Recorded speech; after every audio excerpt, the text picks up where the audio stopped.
Greetings, my name is Tara Brabazon. I'm the Dean of Graduate Research at Flinders University, and welcome to vlog 102, the Digital Doctorate. This vlog has been percolating for quite some time, and it's had multiple requests that I've brought together into, as you can see, a paradigm shift for doctoral education. So where are these requests from? The wonderful Steph. Hi Steph. Steph's supervisor left the campus, left the university, and she wanted to know how some form of supervisory relationship could continue outside of South Australia. Steph, answer in the next half an hour or so in this vlog. To the wonderful Catherine, who has asked me on multiple occasions how we invest the off-campus candidature with meaning and texture and more content. Kath, this is for you. And this vlog is, of course, dedicated to the Right Bunch. The Right Bunch is a group of people that get together once a week via Skype from all over the world, and we write together for half an hour, but we talk and chat and we help each other through the candidature. And the Right Bunch particularly wanted, because the bulk of them live way outside of South Australia, in Canada. Hi everyone in Canada, hi to wonderful Julie. And they want to know how we use the Right Bunch as perhaps a trope or a strategy to think more broadly about doctoral education. So guys, to the Right Bunch, this is dedicated to you. And this is not just an issue for Flinders University or indeed any individual university. This is a systemic change. But Flinders, I think, is a great example of what we need to do. 1/3 of our students live outside of South Australia, and 1/3 of our students are part-time, and they're not the same third. So this means that the majority of our students are disconnected in some form from a physical campus. So all the assumptions we have, the old-fashioned assumptions about supervision, about there's a student and there's a supervisor in the same space, well, that really doesn't exist anymore, and I would argue it hasn't existed now for some decades. But for every single student, even if you live in Adelaide and you live and work in and around our Flinders campus, this is going to be relevant to you, and I'll tell you why. Your supervisor will go on sabbatical or holiday, and what are you going to do when they're away from the campus? And of course, what about you? At some point in your candidature, you might decide that you're going to take a job, or family responsibilities become very significant to you.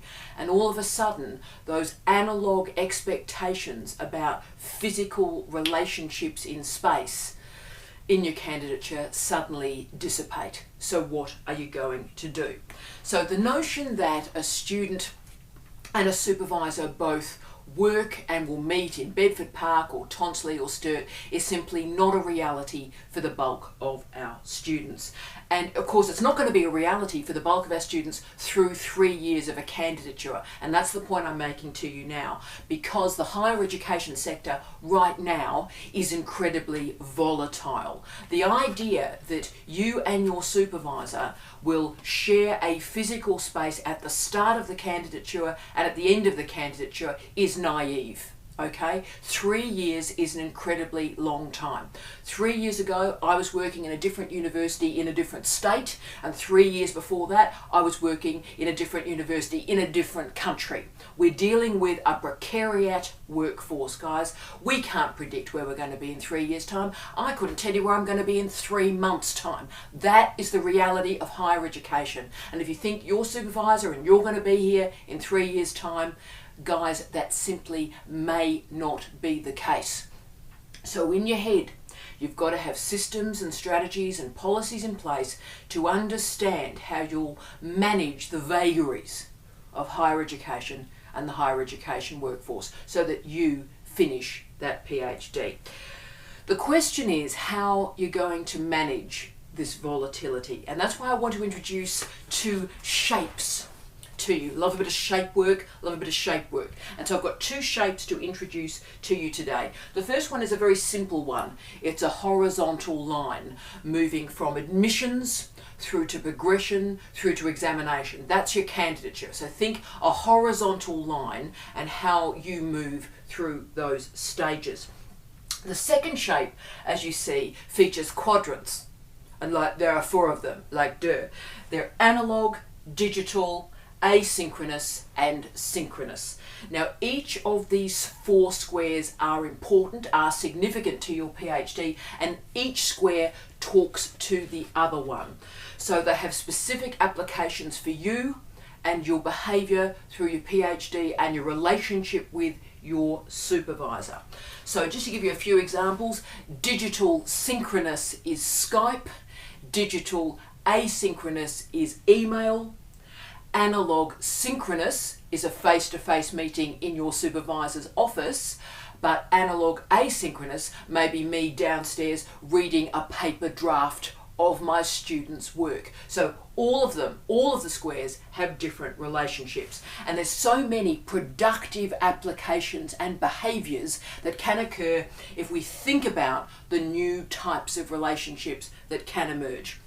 And by the way, this theory, this trope, this structure is mine, so please feel free to use it. I am writing it up as a refereed article right now, and it is becoming a book called The Digital Doctorate.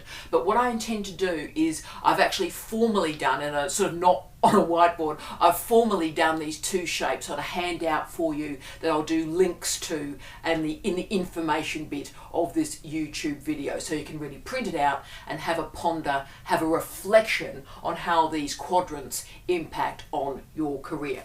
So let's just quickly whack in 4 definitions of each of these terms. Right, so synchronous is in real time. So a communication event occurs in real time. Asynchronous, that means a communication event is staggered. So an event occurs, but there is a delay before the next communication event. So if you're having, for example, a synchronous conversation, I speak, you answer, I speak, you answer. But for example, this vlog is an example of asynchronous digital communication. So I'm speaking, and then many of you come and send me an email or come into my office, have a chat with me later on after you've seen it, right? Synchronous, asynchronous, a delay between communication events. Cool. Analogue, one of my favourite words on this planet, and its etymology is really diverse. It comes from bio, comes from chem, a little bit of medicine, a little bit of computer science, and a little bit of internet studies. So analogue, of course, via bio refers to an organ or a part that is similar to, or indeed derivative from, another part or organ. But analogue, I think, is best captured or explained by thinking about an analogue clock. And particularly in terms of analogue as an adjective, this is quite meaningful. So analogue as an adjective refers to how data is represented on a continuity scale. So think of it like those hands on a clock face, right?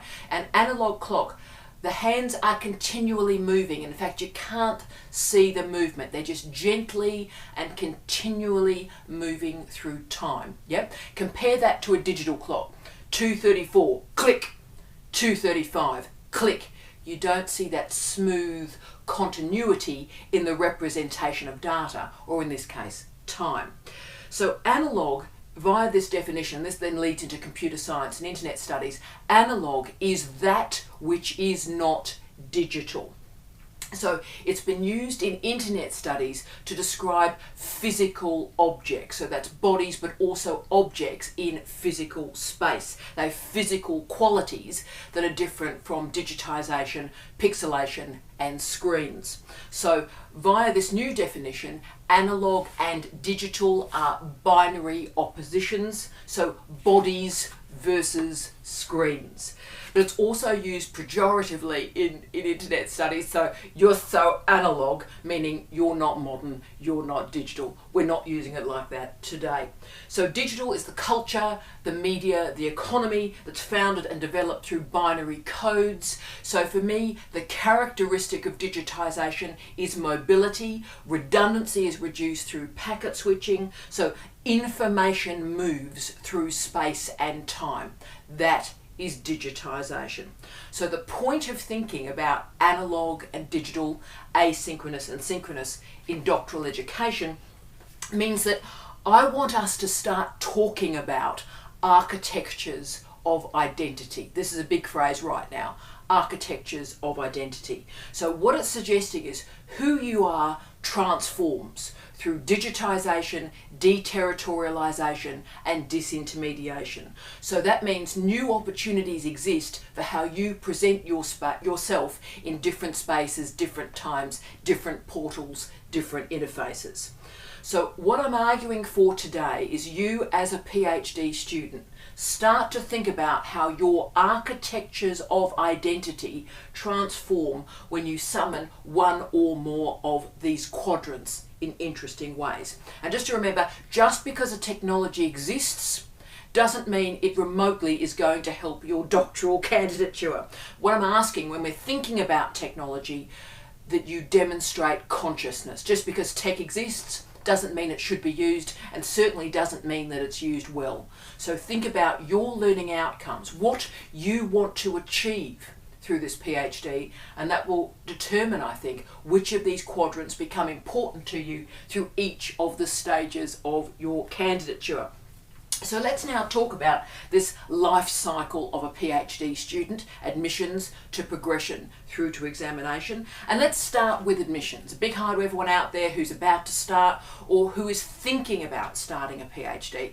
And can I say, I am absolutely staggered that students don't shop for supervisors more overtly. I'm absolutely staggered that students are just so thrilled to be accepted into a PhD program. You're a PhD student, you are precious. The world wants you, okay? So you should be shopping for the best supervisor for you. So what to look for when you're shopping for a supervisor? Are they intensely research active? Are they research active? Do they know publishers? Do they know people, right? That's important to you. Secondly, are they a decent human being? More important than you could possibly imagine. So is this person actually decent and ethical? Do they face the table when they eat? Okay, this sort of stuff is quite important. How do these supervisors treat their students? And all sorts of information exists about that.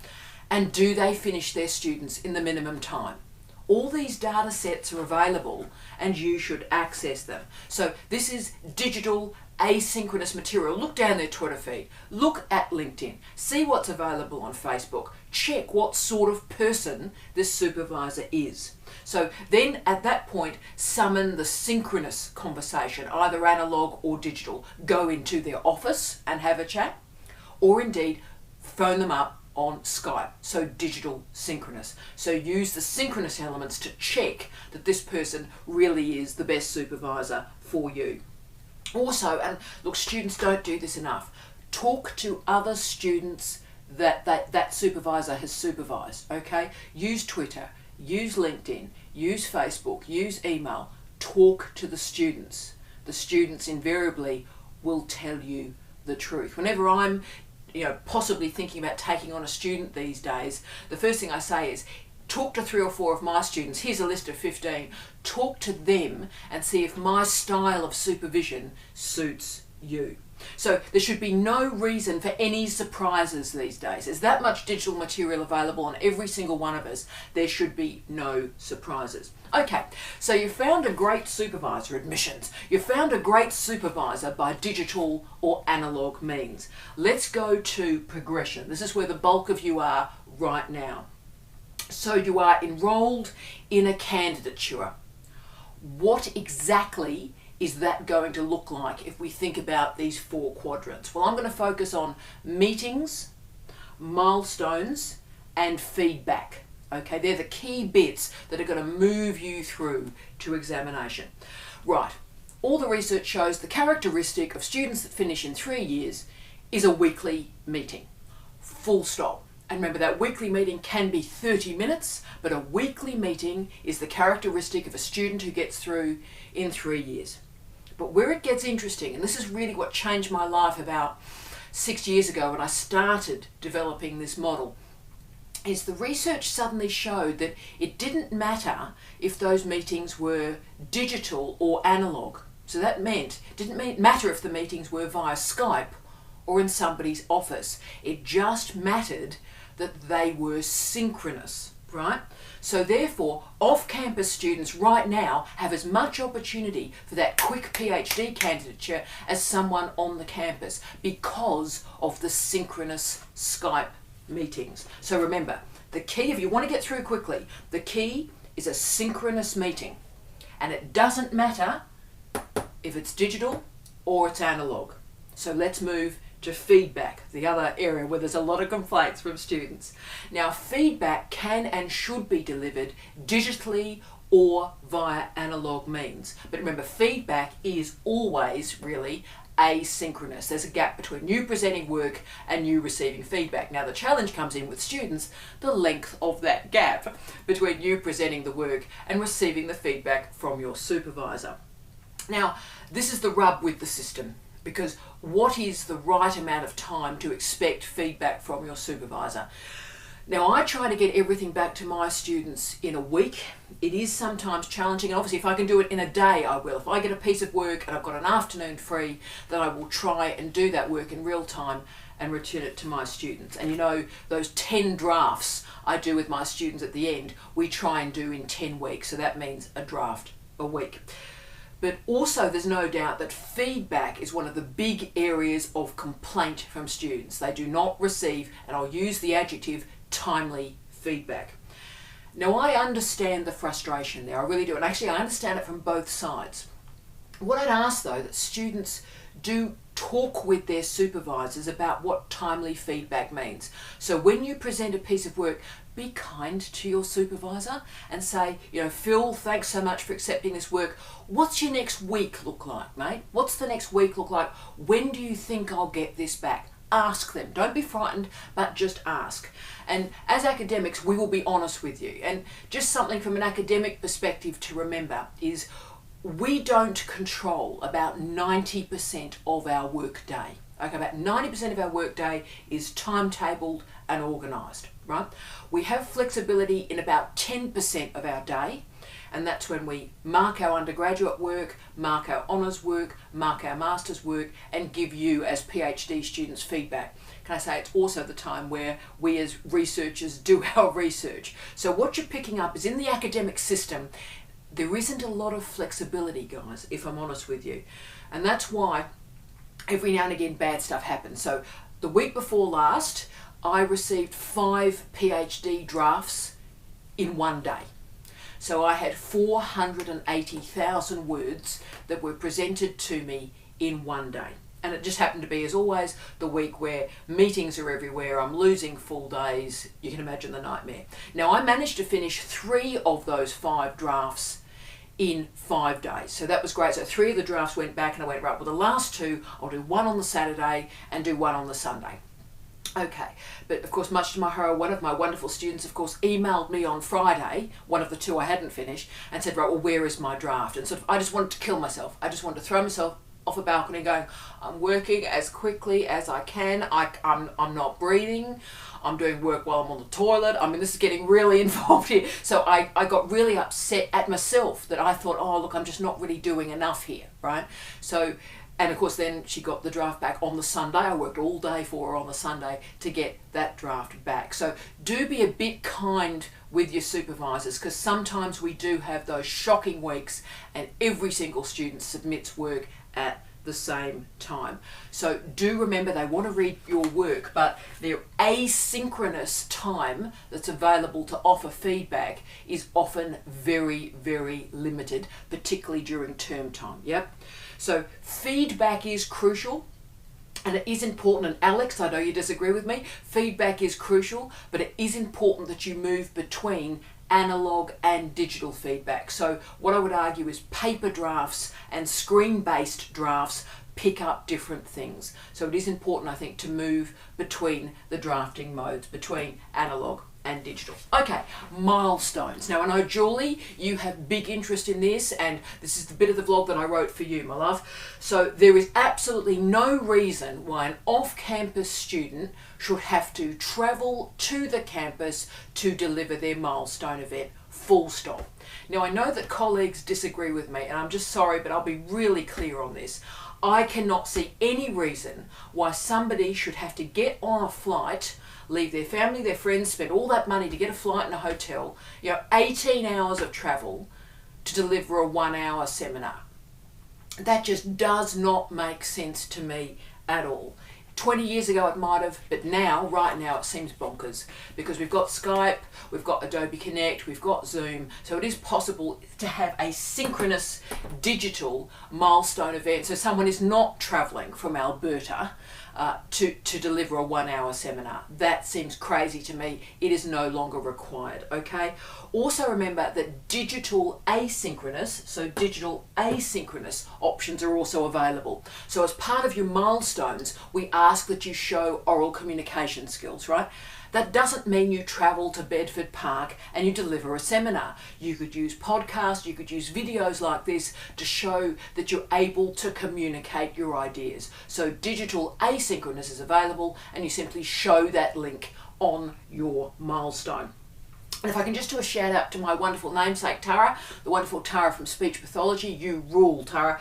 Tara uses sonic memos on her phone, so this is a way that she does those quick synchronous note-taking events. So she's in clinical practice and she has an idea, she summons the memo on her phone, and in real time she just quickly outlines an idea that she has for later asynchronous digital write-up and reflection. So for our clinical colleagues and scholars, this is a really, really great idea. So use the sonic digital synchronous for later reflection. What I'm asking, I think, and Tara's example is a great one, is think creatively about your use of that quadrant through your candidature. There will be synchronous moments where you have to bring it, but remember, those synchronous moments do not have to be in a real place. They can be shared time, but not shared space. Deterritorialization, for me, is the key characteristic of digitisation, which makes it so valuable. So we share time, we don't have to share space. So this is really exciting because it means you can be supervised from anywhere in the world, you can receive feedback from anywhere in the world, and yes, you can do your milestones from anywhere in the world. So let's finish with examination. I'd like to do a big shout out to our examination team, the wonderful Nat, Layla and Beck. You rule. With a lot of pride, I can say that Flinders University PhD examinations are completely digital. We use asynchronous digital with, I think, a lot of care. So your supervisors nominate examiners digitally. They are approved through the college structure and the Office of Graduate Research digitally. You do your Turnitin report digitally, which is checked. Your theses are then sent out digitally, and your examiners return their report. Yes, digitally. So the full capacity of asynchronous digitisation is deployed through your examination. This is so exciting because it means your examiner can be the best person on this planet. And if they're attached to the internet, we're going to be able to deliver that thesis to you quickly, so it gets there immediately and it is returned very, very quickly. So it speeds up the examination process enormously. Now also, if we ever move to oral exams, who knows, team? If we ever move to oral exams, of course, this makes no difference at all, but because of Skype, because of Zoom, because of Adobe Connect, it means that we can simply do an oral exam via digital synchronous means. And of course, as my wonderful husband Steve has done, we've done more of these online digital oral examinations than we can count. And in fact, I was thinking about it this morning. I did my first PhD oral exam digitally in 2008. I was in Eastbourne and the candidate was in Crewe up in the northwest, and it went incredibly well, but that was 2008. That was 10 years ago, and the tech's improved since then. So you can see how your milestones and all the work we do with feedback and examination can play between these four quadrants, but particularly digital synchronous and digital asynchronous. We can really work this system now. Now, obviously, for different disciplines, the relationship between these four quadrants is going to be quite different in your candidature. So I just want to go through sort of the big suite of how those relationships might be a bit different. So for the lab-based disciplines, whether it's clinical education or whether it's the harder end science and engineering, you're probably least affected by asynchronous and synchronous digitisation. So asynchronous and synchronous digitisation. So your candidature doesn't change too much. And the reason is, of course, you're doing bench work, you're doing lab work. So it has an asynchronous element to it. But your feedback component does transform radically. So if you're doing the old-fashioned style of a PhD, so you're doing the bench work, you're doing the lab work, and then you're doing the writing up period of the thesis at the end. So you're doing the experiments and writing it up at the end. Odd phrase that we use, but they still exist as a mode of doing a PhD.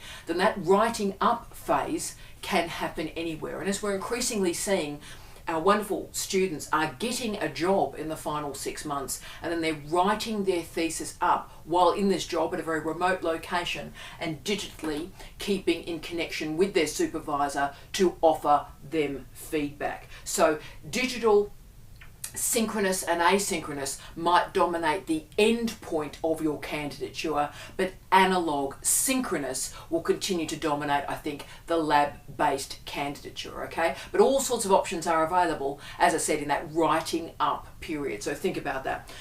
For our students in the social sciences, this is a really exciting time, particularly if you're in anthropology, or in doing any form of ethnography, I would argue. Sociology, incredibly exciting work, something with field work elements. Your life, your research life is transforming.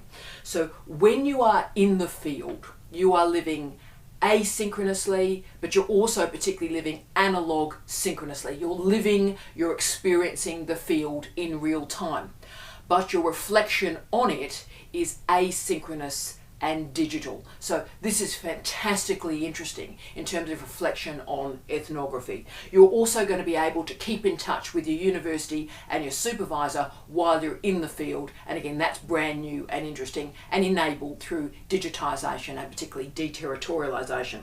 So for our ethnographers, you're balancing analogue and digital, synchronous and asynchronous in really, really innovative ways, and it's transforming the very theory of ethnography. Incredibly powerful.